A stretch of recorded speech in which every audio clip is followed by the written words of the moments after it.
이 장신구 외에 또 한흥신화 역사를 입증하는 벽화 자료가 있어요. 중국 길림성 지반시 고구려 고분 동쪽 벽화, 동쪽 벽에 있는 벽화인데 흔히 이 무덤을 각저총이라고 그래요. 이게 바로 그 그림인데, 각저총에 여기 실험하는 그림이 있다고 해서 이게 각저이라고, 실험을 한다 말로 각저라고 그러더라고요. 그래서 실험 놀이하는 그림이다, 실험 그림이 있어서 이 무덤 전체를 각저총이라고, 실험 무덤이라고 그랬는데, 이야, 난 도대체 이것을 이해할 수가 없어요. 어떻게 실험 그림을 그리기 이 무덤의 상징으로 삼았을까? 저는 그렇지 않다고 생각했어요. 우선 하늘에 이 그림을 보세요. 요 그림을 확대한 것인데, 이것이 태양을 나타내요. 천장에는 태양이 있죠. 이게 뭡니까? 삼조고예요. 태양 상징을 하는 발이 3개인 검은 가막이죠. 그래서 삼조고라고. 그래서 이 천정에 삼조고 태양이 있고, 벽면에는 저는 이게 신단수가 있다. 그리고 신단수 아래에 실험하는 그림이 있다고 하는 것입니다. 그래서 각저총의 그림을 각저이라고 할 것이 아니라 신단수 그림이라고 해야 된다. 그래서 사실은 각저총이라는 이름도 어떻게 바꿔야 돼요? 신단수총이다, 이렇게 바꿔야 됩니다. 그래서 조금 전에 벽화에 있던 그림을 확대하면 이렇게 나옵니다. 이 그림을 여러분들 딱 보고 실험 그림이겠어요? 이 나무 그림이겠어요? 예. 그냥 역사의식이 없으면 그냥 실험 그림이겠지만, 역사의식을 가지고 보면 이거는 신단수도라고 하는 것을 알 수 있어요. 왜? 여기 보세요. 신단수 밑에 곰과 호랑이가 있어요. 곰과 호랑이.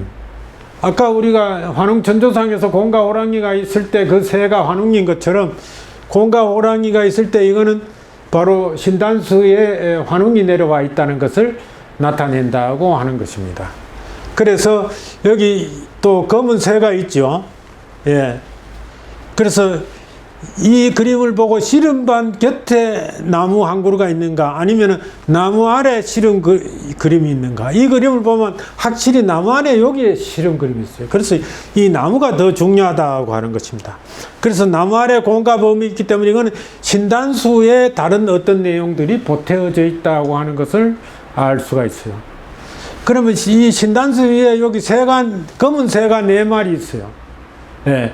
그래서 이 검은 새는 아까 삼조고, 태양을 상징하는, 천정의 삼조고가 하늘에서 내려왔다. 태양신이 하늘에서 내려왔다. 그게 바로 환웅 천왕이 아닌가.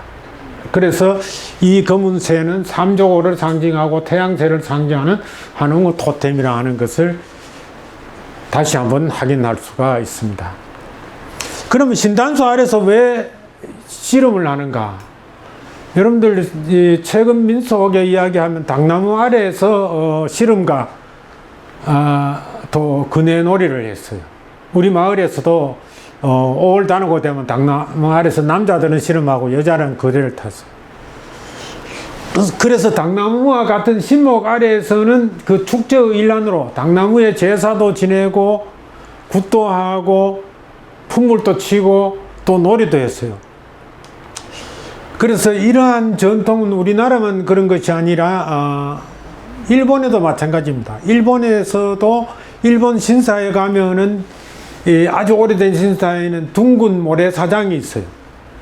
모래로 둥근 실험터 같은 걸 만들어놨어요. 그게 바로 뭐냐, 옛날에 신사에서 축제를 할 때는 수모 경기를 거기서 했다는 거죠. 그래서 우리가 어떤 제의를 올릴 때 음식 놓고 절하고 술 올리고 하는 그런 제사만 지내는 것이 아니라 노래 부르고 춤추고 놀이도 하고 경기도 했다. 그래서 축제의 한 종목으로서 수모를 했다는 것입니다. 신사에서. 마찬가지로 당나무 밑에서 씨름도 하고 그네도 튀고 풍물도 치고 하는 것과 마찬가지로 신단수 밑에 씨름하는 것은 그런 제의의 일환이었다 하는 것을 알 수가 있습니다. 그 다음에 한웅신화와 단군신화의 착각과 변별적 인식이라고 했는데, 우리는 잘못된 지식을 가지고 있기 때문에 우리는 그림을 보면 대부분 잘못 인식하고 있어요. 여러분들 이 그림은 인터넷에 떠도는 그림인데 단군신화 이야기 그래요. 단군신화 이야기 그러면 이 사람은 누구일까요? 단군이겠죠. 예. 이 그림에서도 여기 신령한 인물이 나타나는데 이 그림 뭐 단군신화 1편 그래가지고 그림을 이렇게 그려놨어요. 이거 단군이겠죠. 예. 여러분 어때요? 전부 또 곰과 호랑이와 더불어 사람이 있으면은 신령한 인물이 있으면 단군으로 알고 있어요. 그래서 단군신화 이렇게 해요. 이거는 이때는 단군이 태어나지도 않았어요. 단군은 언제 태어납니까? 쑥과 마늘 먹고 곰이 웅녀, 우리말로는 저는 곰내라고 그러거든요. 곰내, 웅녀를 곰내. 웅녀가 됐을 때, 여자가 됐을 때 웅녀와 결혼해서 단군이 태어납니다. 그렇기 때문에 이때는 단군은 뭐 씨도 안 생겼을 때예요. 그렇기 때문에 이건 다 한웅상입니다.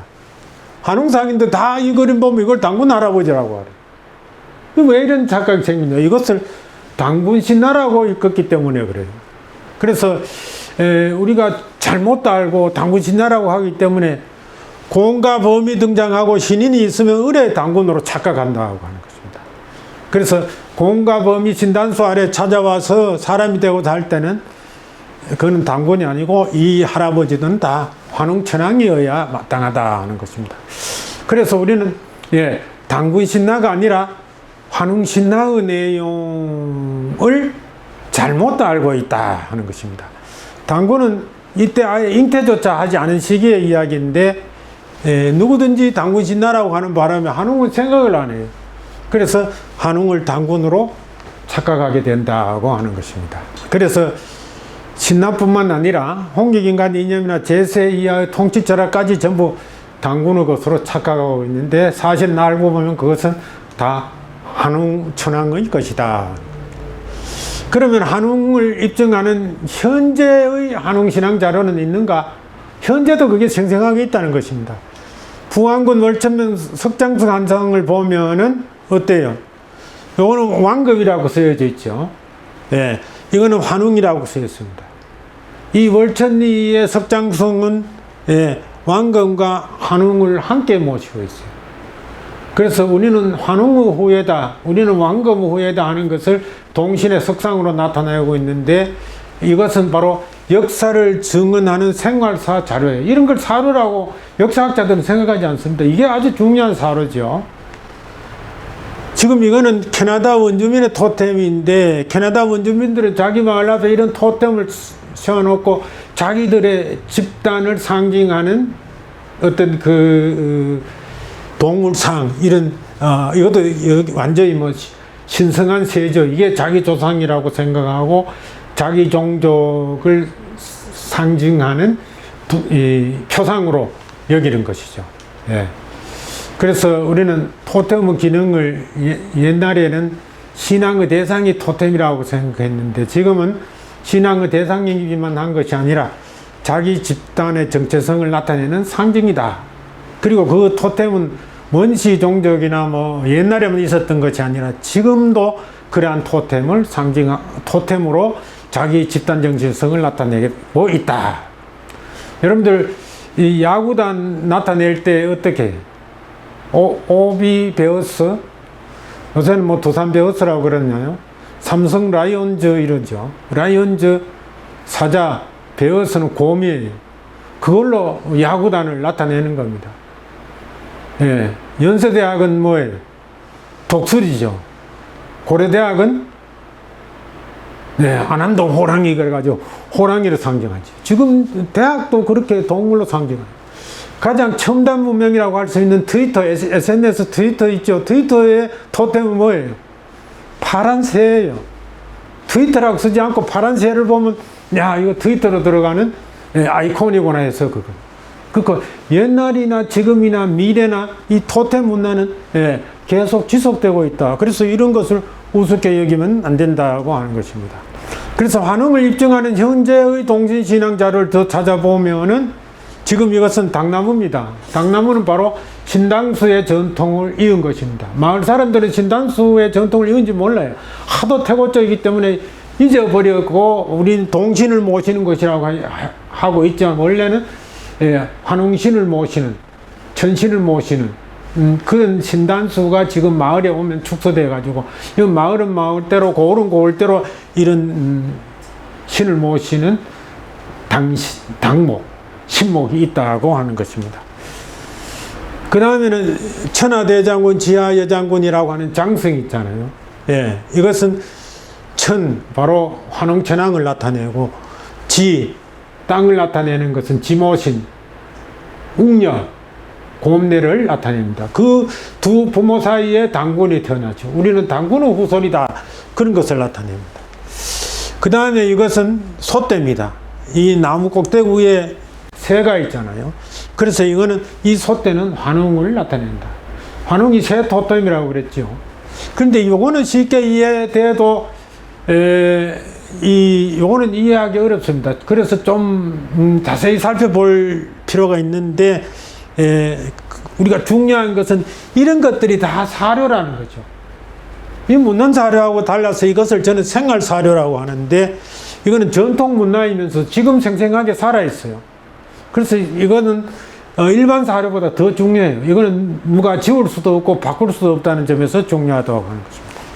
그런데 솥대는 과연 환웅천왕을 나타내는 새 토템일까 하는 것을 다시 한번 자세히 따져보면은 우리가 이 그림 볼 때 호랑이와 곰과 환웅 이렇게 봤잖아요. 그래서 호랑이와 곰의 관계를 이렇게 추론을 했고 여기서도 밑에 호랑이와 곰이 있고 이것을 우리가 환웅이 이 신단수에 내려와 있다. 검은새로 내려와 있다고 했죠. 따라서 이 신단수를 이 형상화적으로 축약해서 상징화하면은 그 나무 위에 새로 이렇게 솥대로 상징된다고 할 수가 있습니다. 근데 이거는 우리나라에서만 이렇게 환웅신앙과 관련된, 환웅천왕과 관련된 문화적인 자료가 생활사료로 남아있는 것이 아니라 일본에서도 환웅신앙 자료가 있다고 하는 것입니다. 일본 삼심신앙의 성지인 규수 후쿠오카현의 히코 신궁에 보면은 환웅상이 있다고 하는 것입니다. 이거는 환웅상 그림이고 이거는 환웅상 이 목조 조각입니다. 그래서 신궁 수엄도관에 있는 목조 환웅상이고 이거는 신궁 다마야 신사의 환웅 그림입니다. 이건 동굴 속에 이런 그림이 있다고 합니다. 그런데 일본의 나카노 히타노 교수 경우도 이 히코산 신궁에 모시고 있는 환웅상이라든가 환웅 그림은 모두 한국에서 건너왔다고 그렇게 이야기를 하고 있어요. 그래서 히코산 산신에 관한 연구소도 이렇게 있습니다. 히코살육인데 히코산 산신이 진당국에서 왔다. 이때 진당국은 뭐예요? 동쪽에 있는 나라고 한국을 나타내요. 그래서 한국에서 히코산 산신이 왔다 하는 거죠. 그래서 히코산을 연구한 이런 책이 나왔어요. 한국과 당군 신화와 히코산 계산 전승의 수수께끼라는 이런 책이 나오는데 이 일본 저자가 있고 우리나라 박성수 교수가 한때 공조했어요. 이 책에도 보면은 히코산이 곧 환웅산이다. 이 산을 환웅산이라고 했다. 그래서 우리 환웅상이 일본에서도 이 신앙의 대상으로 섬겨지고 있다고 하는 것입니다. 이렇게 과거의 뿌리도 찾고 우리 현재까지 왔는데 고조선 역사는 지금 우리와 어떤 관계에 있는가? 우리 지금 우리하고 아무 관계가 없다면 고조선 연구 굳이 할 필요가 없다는 것입니다. 그런데 우리 현재 삶과 굉장히 밀접한 관계가 있다는 것입니다. 우리 현대인은 고조선 지금부터 5,000년, 8,000년 전하고 완전히 다른 세상에 살고 있는 어제 다르고 오늘 다른 세상에 살고 있다고 하지만 반드시 그런 것만은 아니에요. 현대인이지만은 우리는 고조선 시대 사람이라고 하는 것입니다. 그래서 그런 것들이 어디에 나타나느냐? 신앙에서 나타나요. 우리는 하느님을 믿잖아요. 천신신앙의 전통은 바로 환웅에서부터 비롯되었다고 하는 것이죠. 여기 환인이라고 하는 것은 곧 하느님을 나타내는 것입니다. 그리고 당군은 죽어서 아사달에 들어가서 산신이 되었다 그래요. 그래서 당군이 죽어서 아사달에 산신이 되었기 때문에 산신신앙의 전통은 그때부터 지금까지 지속되고 있는 거예요. 요즘도 산신령 이야기도 있고, 산신은 뭐 절에 가서도 산신각이 별도로 다 있잖아요. 그래서 지금 우리가 신앙생활에서 그대로 만나는 그러한 전통이라고 하는 것입니다. 그 다음에 고조선 문화의 전통은 아직도 살아있는가? 살아있죠.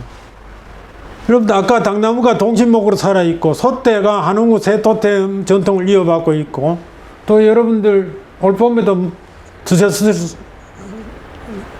것이라고 생각되는데, 쑥과 마늘을 먹잖아요. 식생활의 전통, 쑥 올 봄에도 여러분들 다 자셨죠? 예. 그래서 우리는 지금도 쑥과 마늘을 먹는 전통이 있는데, 그 전통은 어떤 역사적 의미를 가지고 있을까? 이것을 우리가 역사적으로 해석하면은, 이것은 당군이 태어나기 전에부터 쑥과 마늘을 먹었어요. 환웅이 공가범에게 쑥과 마늘을 먹으라고 하고 준 것 아니겠어요? 그러니까 그건 당군이 태어나기 전입니다.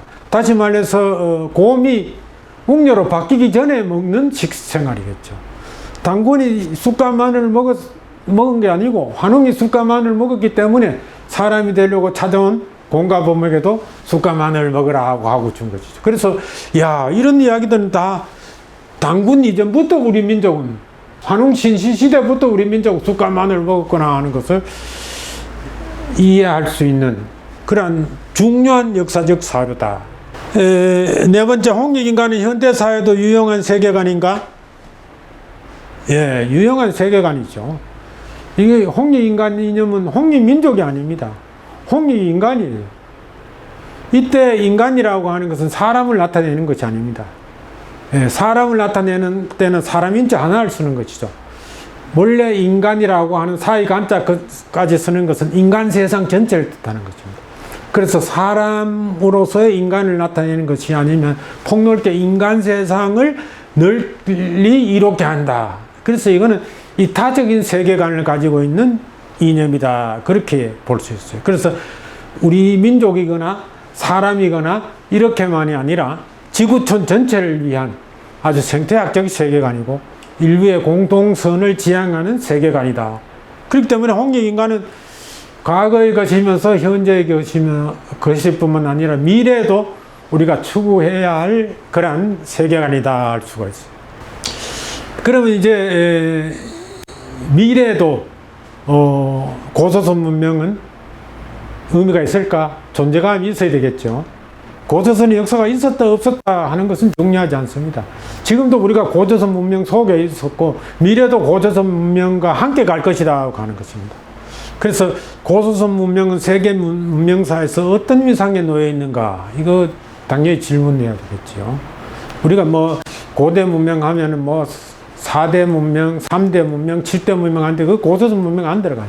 그러나 이 강의를 끝까지 들어가면 고조선 문명이야말로 세계 3대 문명, 7대 문명보다 더 우수한 문명이고 미래에도 함께 가야 할 문명이구나 하는 것을 알 수 있게 됩니다. 두 번째, 원시 문화인 토템의 전통은 미래에도 유용할까? 제가 아까 토템 말씀드릴 때 잠깐 말씀드렸죠. 지금도 우리는 토템, 동물을 자기 집단의 어떤 정체성을 상징하는 대상으로 나타내고 있다. 트위터 이야기했잖아요. 여러분들 명품 중에서 악어가 입을 벌리고 이렇게 돌아보는 게 있으면 뭐예요? 예, 명품. 여러분 생각나죠? 또 뭐 표범이 나온다든가 뭐 르꼬코는 닭으로 이렇게 명품을 나타낸다든가 나중에 이 토템도 다룰 겁니다. 그래서 이 토템은 이때도 중요했지만은 지금도 중요하고 앞으로도 중요하다. 그래서 그런 것들 다 토템 전통을 다룰 때 더 구체적으로 다룹니다. 예, 우리는 지금 다문화 사회라고 그래요. 그래서 앞으로는 다문화 사회로 가는데 이 뭐 고조선 이거는 뭐 당군 할아버지와 한자 손해라 그러고 이거 단일 민족 사회에 빠지는 것이 아닌가 그래서 고조선 연구하면 사람들 막 고개 절레절레 흔드는 사람이 있어요. 무슨 태고적 이야기하고 지금 다문화 사회로 가는데 세계화 시대로 가는데 캐커묵은 옛날로 되돌아가자는 말인가 이렇게 이야기할 수 있는데 우리 한국에는 현재는 단일 민족이라고 할 수 있어요. 왜냐하면 소수민족이 없어요. 중국만 하더라도 50여 개의 소수민족이 있고 일본에도 소수민족이 두세 개 있는데 한국에는 소수민족 또는 원주민이라는 것이 없어요. 이건 아주 세계에서 아주 특수한 경우인데 그러나 고조선 시대에는 그렇지 않았다. 아까 보듯이 환웅족하고 곰족하고 범족이 함께 더불어 살았다. 이런 것들에 대해서도 다음에 또 더 자세하게 말씀드릴 수 있습니다. 마지막으로 우주 개척 시대의 제세 이화의 가치는 무엇인가? 이번 강의의 마지막 질문입니다. 우리가 우주 개척 시대 하는데 뭐 제세 이하에 무슨 가치가 있는가? 예. 여러분들, 홍익인간은 가치가 있다고 이야기했죠. 인간 세상을 널리 이롭게 하는 것은 우리 민족뿐만 아니라 세계 인류가 표방해야 할 그런 그 공동선의 가치관입니다. 제세 이하는 환웅천황의 통치 철학인데, 무슨 뜻이냐면 지도자가 세상에 머물러 살면서 제세가 바로 그런 뜻이에요. 제경하면 뭐래요? 서울에 머물러 사는 사람들을 제경, 대구에 머물러 사는 사람 제구, 부산에 머물러 사람 제부, 이렇게 해요. 안동에 머물러 사는 사람 뭐라 그래요? 제안, 뭐 이렇게 이야기를 합니다.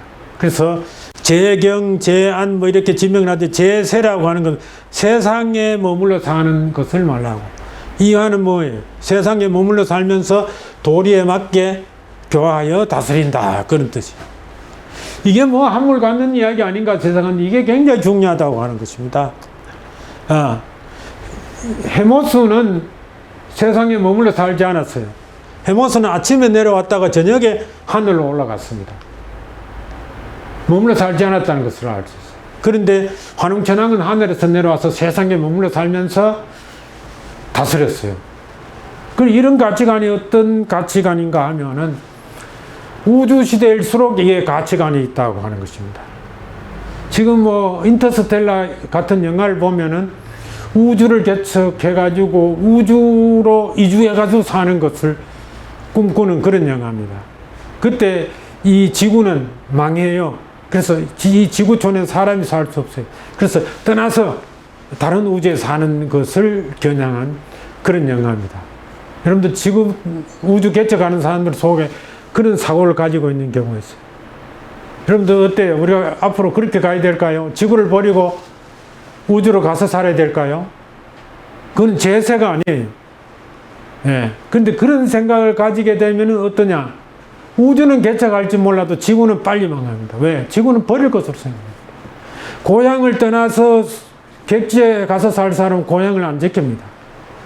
자기 집을 팔고 다른 아파트로 이사갈 사람은 자기가 살고 있는 아파트를 잘 가꾸지 않아요. 우선 가꾸는 것은 우선 비싸게 팔아먹으려고 뭐 가꾸을 수는 있지만은, 그래서 이 제세 이화 철학은 굉장히 중요한 것입니다. 예. 그래서 지구를 우리는 지구에 머물러 영원히 살아야 되기 때문에 지구를 끝까지 잘 가꾸고 생태학적으로 사람이 살 수 있는 건강한 세계를 만들어야 한다. 그래서 지구를 망가뜨리지 않는 철학. 그래서 우리는 제세 철학을, 제세 이화 철학을 우리는 미래로 가져가고 그것을 가꾸어가는 철학이다, 이렇게 보는 것이죠. 그래서 오늘은 고조선 문명 전반에 대해서 아주 개괄적으로 다루는데, 다음 시간부터는 역사를 어떻게 보고 또 학문은 어떻게 하는가 하는 그런 관점에서 이제 좀 더 폭 넓으면서 좀 더 구체적으로 깊이 파고드는 강의로 여러분들을 만나도록 하겠습니다. 고맙습니다.